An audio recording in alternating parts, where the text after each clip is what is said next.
Hello everyone, welcome to Ekamais Academy. My name is Vijay Kumar and welcome to the answer writing series in less than 20 minutes. The main intention of this particular answer writing is to give direction to the students.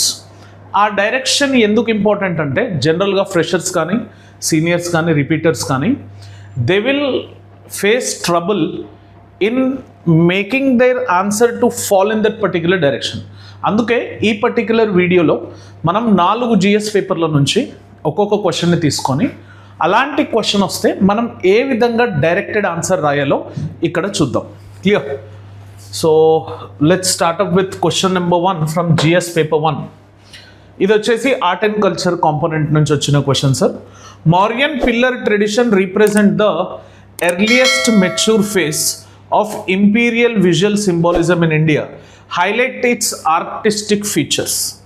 Clear? ఆ Mauryan pillar tradition అంట it represents the earliest mature phase of imperial visual symbolism in India.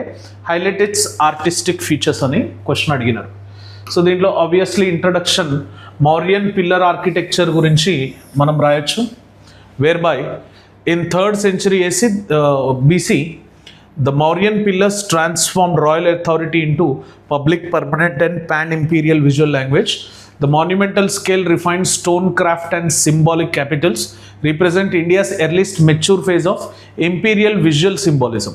So ఈ particular pillar Mauryan pillar architecture ఏదైతుందో ఇది stone క్రాఫ్ట్ని refine చేసి symbolic క్యాపిటల్స్ని represent చేస్తూ India యొక్క earliest mature phase of imperial visual symbolism అనేది తీసుకొని వచ్చిందని కాంపోనెంట్లో మనం ఇంట్రొడక్షన్ని మెన్షన్ చేయాల్సి ఉంటుంది సార్. అదే బాడీ ఆఫ్ ద ఆన్సర్లో రాసేటప్పుడు మనం ఏ డైమెన్షన్లో రాయాలంటే Mauryan pillar tradition is the earliest mature phase of imperial visual symbolism. దీంట్లో రాసేటప్పుడు first dimension imperial visual symbolism through మనం ఇలా ఫ్లో చార్ట్ వేసి రాయడం వల్ల ఆన్సర్ యొక్క విజువల్ రిప్రజెంటేషన్ బాగా కనిపించే అవకాశం ఉంటుంది. డిజైన్లో అవసరం లేదండి, కానీ స్ట్రక్చర్ని మీరు ఈ విధంగా ఫాలో అవ్వడం వల్ల it gives a perfect standardized segment for answer appearance. So first ఈ Mauryan pillar architecture imperial visual సింబాలిజంలో pan imperial standardization, uniform format projecting one visual identity as such. రెండవది territorial integration through sacred geography which has linked imperial legitimacy with cultural and Buddhist sites. మూడవది public visibility of sovereignty. నాలుగవది symbolism beyond literacy. ఐదవది fusion of governance and art. Body part 2లో మనం రాసేటప్పుడు artistic features of Mauryan pillars గురించి రాస్తే అది ఆ మౌర్యన్ పిల్లర్ ఏదైతే ఉందో దాంట్లో ఉన్న ఆర్టిస్టిక్ ఫీచర్స్ గురించి మెన్షన్ చేసి రాస్తే monolithic sandstone technique and polish. So దాంట్లో ఒక మోనోలిత్ని యూజ్ చేయడం జరిగింది sir, sandstone technique and polish. So మీరు ఎక్కడ చూసినా మౌర్యన్ పిల్లర్స్లో మనకు మోనోలిత్ కనిపిస్తుంది, అదొక artistic feature. Tall tapering shaft and balanced proportions కనిపిస్తాయి సార్. మనకి ఎక్కడ చూసినా బ్యాలెన్స్డ్ పిల్లర్ సింబాలిజం కనిపిస్తుంది. మనకి ఈ మధ్య టెంపుల్స్లో కూడా ఈ బ్యాలెన్స్డ్ సింబాలిజం ఆఫ్ ప్రపోర్షన్ కనిపిస్తూ ఉంటుంది. Sculptural clarity and restrained ornamentation కనిపిస్తుంటుంది, ఆర్నమెంటేషన్. నాలుగవది naturalistic at idealized animal capitals. ఆరవది abacus ornamentation and rhythmic motifs. Standardized structural composition, దాంట్లో shaft, lotus, base, abacus, animal capital మొత్తం కూడా ఒక స్ట్రక్చరల్ కంపోజిషన్గా ఈ 6 కూడా మనకు ఫీచర్స్ అన్నట్టు మౌర్యన్ పిల్లర్స్లో. మనం ఎప్పుడు ఆన్సర్ రాసేటప్పుడు ఈ 6 అట్లీస్ట్ ఒక 4-5 అన్న ఈ డయాగ్రామ్ వేయాల్సిన అవసరం లేదు సార్. కాకపోతే ఈ డైమెన్షన్స్ని మనం గుర్తించుకుంటూ బాడీ ఆఫ్ ద పార్ట్ 2లో మనం రాయాల్సి ఉంటుంది. కంక్లూజన్లో రాసేటప్పుడు మౌర్యన్ పిల్లర్స్ అనేవి the represent the first fully developed Indian tradition where art served empire building through standard form, public placement and symbolic messaging. They laid the foundation for later state iconography by proving that monuments can govern as much as they can inspire. So అని మనం ఒక అప్రిసియేషబుల్ note అనేది కంక్లూజన్లో ఆ optimistic సెగ్మెంట్లో రాయాల్సి ఉంటుంది. So ఈ విధంగా మనం ఆన్సర్ని ముందుకు తీసుకెళ్లాల్సిన అవసరం ఉంది sir.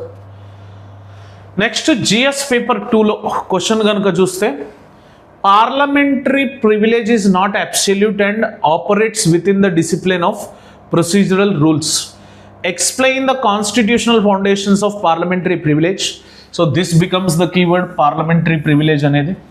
Bring out how rules of procedure regulate and constrain its exercise in legislative functioning. So parliamentary privilege మీద మనకి ఈ సెగ్మెంట్ వచ్చింది కాబట్టి ఇంట్రొడక్షన్ కూడా మనం ఆన్సర్ రాసేటప్పుడు పార్లమెంటరీ ప్రివిలేజ్ మీదనే రాయాల్సిన అవసరం ఉంది sir. So parliamentary privilege exist to secure the independence and dignity of the legislature. Parliamentary procedure, independence and dignity of లెజిస్లేచర్ని సెక్యూర్ చేస్తూ, not to place it above constitutional discipline in a constitutional democracy governed by rule of law. Privilege functions within clearly defined procedural and institutional boundaries. So అట్లా మనం ఈ component ఒక balanced composite ఇండెక్స్గా parliamentary privilege అనే కీవర్డ్ని తీసుకొని మనం ఆన్సర్ని start చేయవలసి ఉంటుంది. సో అలా స్టార్ట్ చేసిన ఆన్సర్ని బాడీ వైపు తిప్పేటప్పుడు మనకి కాన్స్టిట్యూషనల్ ఫౌండేషన్స్ ఏంటి పార్లమెంటరీ ప్రివిలేజ్కి, దాంట్లో ఆర్టికల్ 105లో ప్రైమరీ సోర్స్ ఉంటుంది సార్. దాంట్లో freedom of speech, immunity from judicial proceedings. So article 105లో మెన్షన్ అయి ఉంటుంది. అదొక పార్లమెంటరీ ప్రివిలేజ్కి constitutional foundation. And under article 105(3)లో it derived from House of Commoners అనే కాంపోనెంట్ ఇన్హెరిట్గా మెన్షన్ అయి ఉంటుంది. ఇది second constitutional foundation. Collective rather than individual character, institution first not personal immunity అనే ఒక balanced link with separation of powers, subordination to the constitutional morality. So ఇలా ఈ particular 5 డైమెన్షన్లని మనం constitutional foundations of parliamentary privilege అని చెప్పి మనం ఈ 5 డైమెన్షన్లని మెన్షన్ చేయాల్సి ఉంటుంది బాడీ పార్ట్ 1 ఆఫ్ ద ఆన్సర్లో. అదే పార్ట్ 2లో role of procedural rulings in regulating and constraining privilege. మరి ప్రొసీజరల్ రూల్స్ ఏవైతే ఉంటాయో అవి ఈ పార్లమెంటరీ కాన్స్ట్రైనింగ్ని, ఆ ప్రివిలేజ్ని ఎలా కన్స్ట్రైన్ చేస్తాయంటే ఆర్టికల్ 118 ఏదైతే ఉందో it empowers each house to frame rules placing procedural discipline over privilege. So ఈ ఆర్టికల్ 118 అనేది కంపల్సరీ ఆన్సర్లో మెన్షన్ చేయాల్సిన అవసరం ఉంది. Along with that authority of the presiding officer. మనకి ప్రిసైడింగ్ ఆఫీసర్ ఎవరైతే ఉంటారో speaker shall generally enforce the rules, acts as the first institutional check misuse అయినప్పుడు. Plus restrictions on admissible material, bars reference to unlisted or external documents, ensuring deliberative discipline. And disciplinary mechanisms with in the house అనేవి జనరల్గా రెగ్యులర్గా ఉంటూనే ఉంటాయి. అది ఎవరైతే speaker కానీ ఎవరైతే చైర్పర్సన్ కానీ ఉంటారో he will be taking the final decision. And codification demands and reform debates, మనకు ఆ రికమెండేషన్స్ ఏవైతే ఆ ప్రివిలేజ్ బై లా ఉన్నాయో వాటిల్లో క్లారిటీ ఉండే సెగ్మెంట్ని మనం బాడీ ఆఫ్ ద పార్ట్ 2లో మెన్షన్ చేస్తూ ఉంటాం. అదే కంక్లూజన్కి వచ్చేటప్పటికి బాడీ ఆఫ్ ద ఆన్సర్ రాసేసిన తర్వాత parliamentary privilege is a functional safeguard, not a constitutional exemption. ఈ స్టేట్మెంట్ని ఇన్వర్టెడ్ బ్రాకెట్స్లో పెట్టాల్సిన అవసరం ఉంది. పార్లమెంటరీ ప్రివిలేజ్ అనేది it's a functional safeguard, not a constitutional exemption.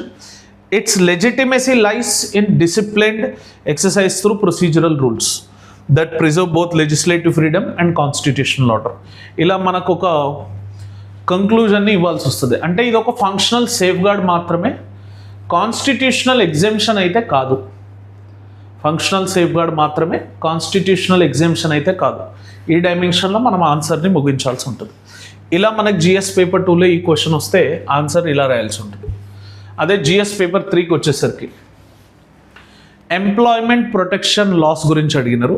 They should function as a counter cyclical stabilisers during periods of technological disruption. Discuss employment protection rules అంట, అవి function as a counter cyclical stabilisers during periods of technological disruption. Discuss.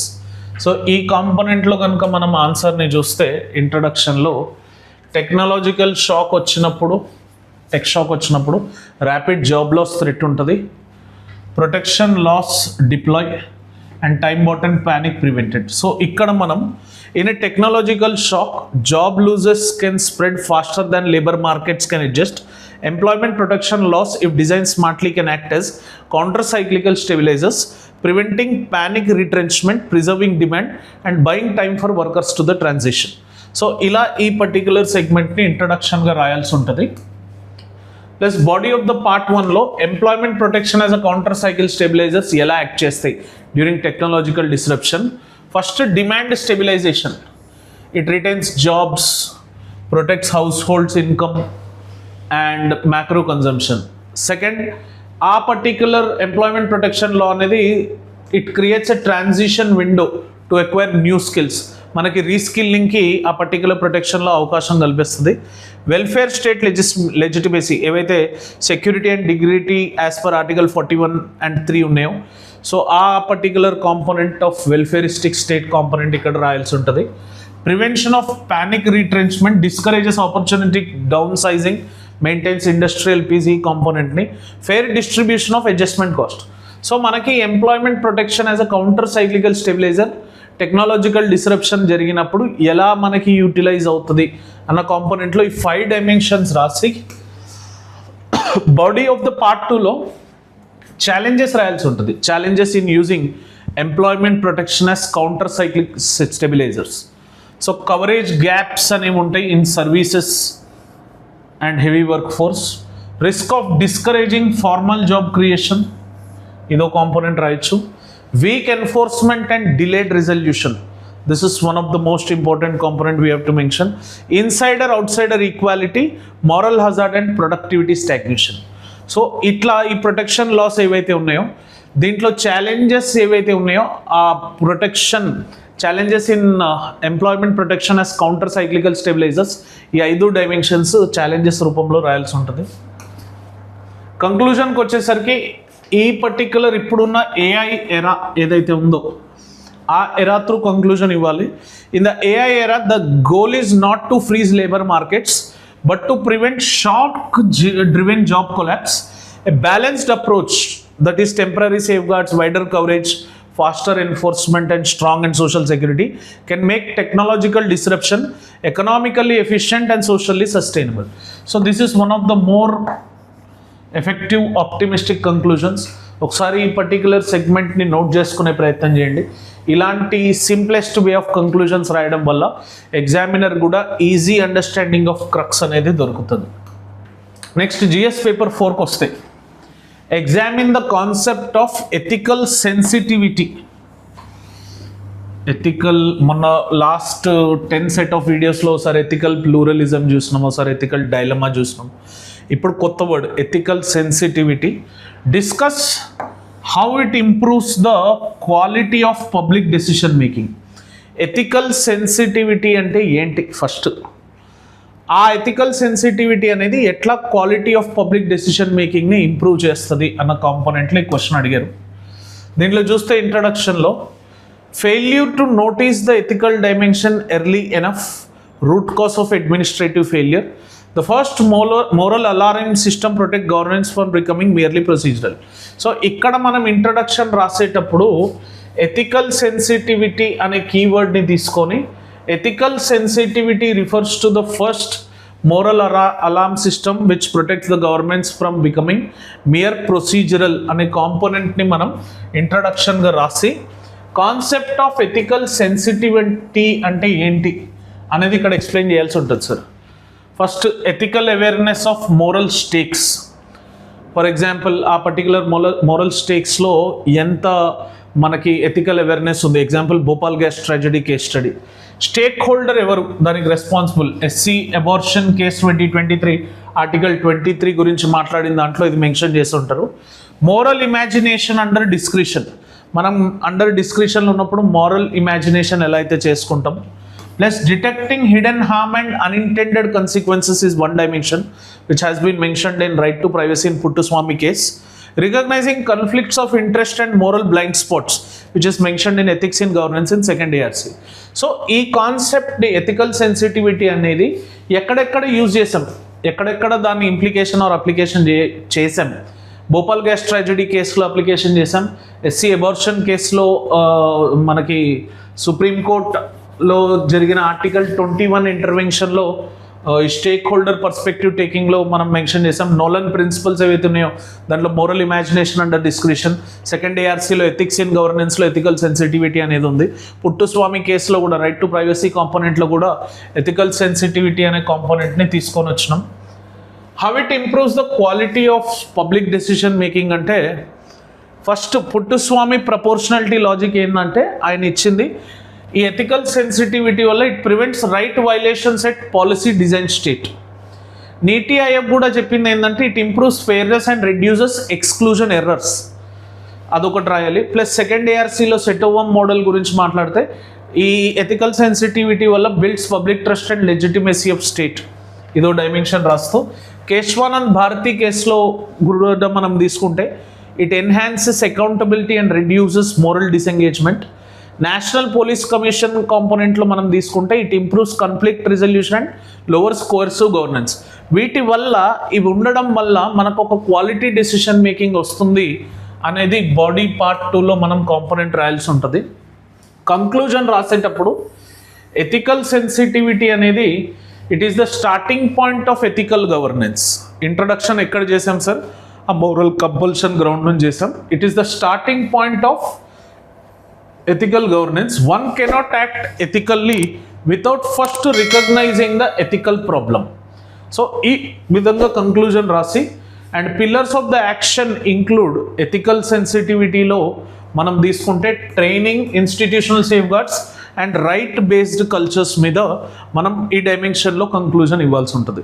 So ఈ డైరెక్షన్లో మీరు ఏవైతే answers రాస్తారో మీకు ఒకవేళ దాని ఆన్సర్స్ని evaluate చేయించుకోవాలి అనుకుంటే please you can visit Ekam IAS academy. We are there to help you in evaluating these particular answers. So this is up with the day. These are the 4 answers which I thought of giving direction, ఏ డైరెక్షన్లో రాయాలి అన్న కాంపోనెంట్లో. So hopefully you have like this video. ఒకవేళ నచ్చుంటే like చేయండి, share చేయండి, subscribe to Ekam IAS academy channel. And ఏమన్నా కావాలి అనుకుంటే content wise please do comment and subscribe to Ekam IAS academy channel. Click on the bell icon for continuous notifications. Thank you for watching this. Have an awesome day. జై హింద్.